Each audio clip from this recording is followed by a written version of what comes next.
XV foi chamado o período das trevas. O mundo estava em escuridão.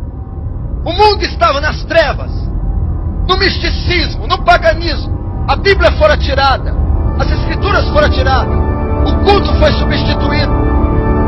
Foi o período mais escuro de todos os tempos. Agora eu quero dizer para você, hoje, nós estamos vivendo períodos tão escuros que fazem aquele período do século XV ser meio-dia. Eles estão desenterrando as indulgências, estão vendendo milagres, vendendo fé. A Bíblia foi substituída por distorções, substituída por heresias, blasfêmias, em nome de Deus. Nós temos 50 milhões de evangélicos no Brasil, e o Brasil nunca foi tão corrupto, nunca bebeu tanta iniquidade como ele bebe.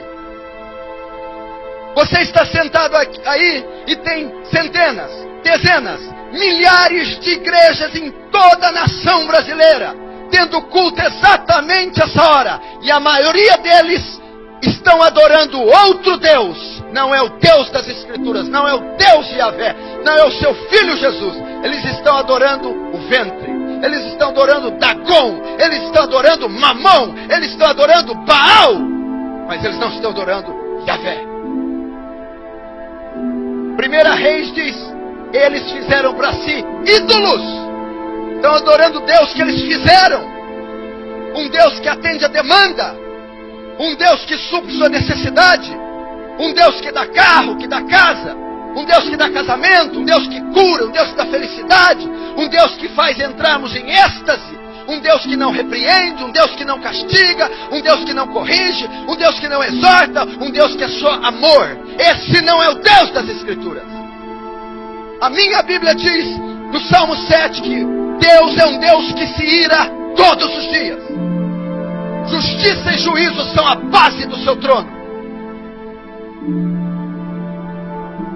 Estamos vivendo dias assim, dias onde o aborto, a fornicação, o adultério, o divórcio, tanto fora como na igreja, atinge os mesmos índices.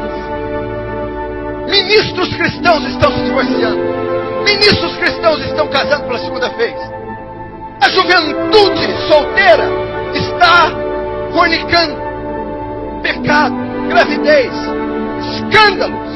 Se você olhar as páginas dos jornais, consultar os veículos de comunicação, as redes sociais, os maiores escândalos que houveram na nação brasileira envolveram evangélicos e pastores. Jesus disse: é mister que vem os escândalos, é necessário que eles venham, mas sai daqueles por quem vem os escândalos. Estamos vivendo um evangelho diluído, híbrido, sincrético, místico. Não é o evangelho da graça, não é o evangelho dos apóstolos, não era o evangelho de Lutero, não era o evangelho dos reformadores, não é o evangelho de Pedro. Agora, por que estamos vivendo isso? Escute e preste atenção. Jesus vaticinou isso.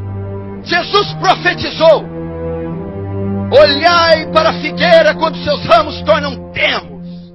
Quando vede todas essas coisas, sabei que está próximo às portas. Isso são sinais do fim. Jesus está voltando. Nunca uma geração esteve tão próxima da vinda de Jesus como a nossa.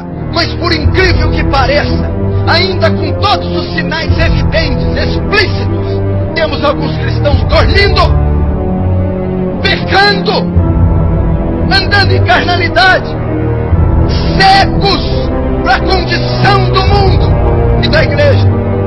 Paulo a Timóteo diz, e a dizer que nos últimos dias muitos apostatarão da fé, dando ouvido a espíritos enganadores e doutrinas de demônios. A igreja tem se apostatado, tem ensinado heresias. Veja o que está acontecendo com o louvor, veja o festival, o troféu Promessas, veja o que está acontecendo com a teologia da prosperidade, Deixa essa bruxaria que está sendo feita em nome de Jesus. Deixa os escândalos. Deixa a lavagem de dinheiro, o tráfico de arma. Deixa os adultérios, os escândalos envolvendo o nome de Jesus. Apostasia. Você tem hoje um culto antropocêntrico, um louvor antropocêntrico. O homem é o centro, ao invés de ser teocêntrico, cristocêntrico. Veja as melodias, as letras dessas músicas de hoje. Para mim, em mim, meu, para mim. Louvor consiste em dizer quem Deus é e o que Deus faz. O louvor de hoje, ele atinge o ego do homem. Culto antropocêntrico, campanha para satisfazer a vontade do homem. Eles não perguntam mais o que é certo, perguntam: dá certo? Cultos, campanhas da casa, do carro, do marido, da cura, das 7 semanas, da corrente, dos 7 jejuns, para desamarrar, desatar, prosperar, abrir portas. Ao invés de ser um culto em louvor e adoração a Deus, vamos jejuar para a glória de Deus, vamos entrar em vigília para as almas serem salvas, vamos nos ajuntar para oferecer nossos corpos como sacrifício vivo, santo e agradável a Deus. O culto é em honra de Deus, o culto é para a glória de Deus, o louvor é para a glória de Deus. Mas elas estão se apostatando.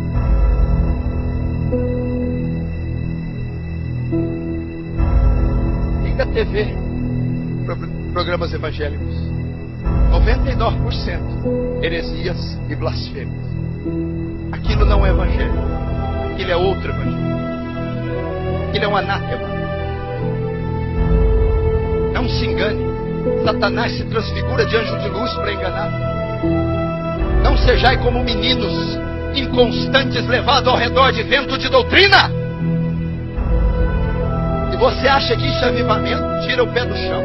Se você acha que aquilo tem qualquer fragmento de Deus, você está completamente equivocado.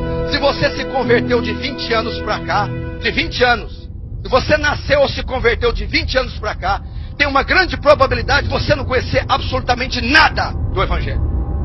Porque de 20 anos para cá, o que explodiu nessa nação foi os falsos profetas dos Estados Unidos catequizando Benny Hinn, Kenneth Hagin, Morse Cerullo, Mark Murdoch, Miles Monroe, inserindo teologia da prosperidade, misticismo, crendice, autoajuda, secularismo e nada do Evangelho da graça. Uma doutrina que não enfatiza pecado. A obra mais importante do Espírito não é mencionada nesses ministérios. O Espírito, quando vier, convencerá o homem do pecado, da justiça e do juízo. Não é provocar êxtase em ninguém, não. Não me lembro de Paulo tendo êxtase. Não me lembro de Jesus tendo êxtase. Não me lembro da igreja neotestamentária tendo essas manifestações bizarras. Se o ministério diz ser cheio do Espírito Santo, mas não prega contra o pecado, ele não tem nada do Espírito Santo. Eu lembro de Paulo sendo apedrejado, Paulo passando fome, Paulo passando naufrágio e pregando o Evangelho em toda a Ásia Menor, fundando 7 igrejas com seu sangue. Apostasia. O que você tem feito com a sua vida? Louco! Amanhã pedirão a tua alma. O que tens preparado? Para quem será?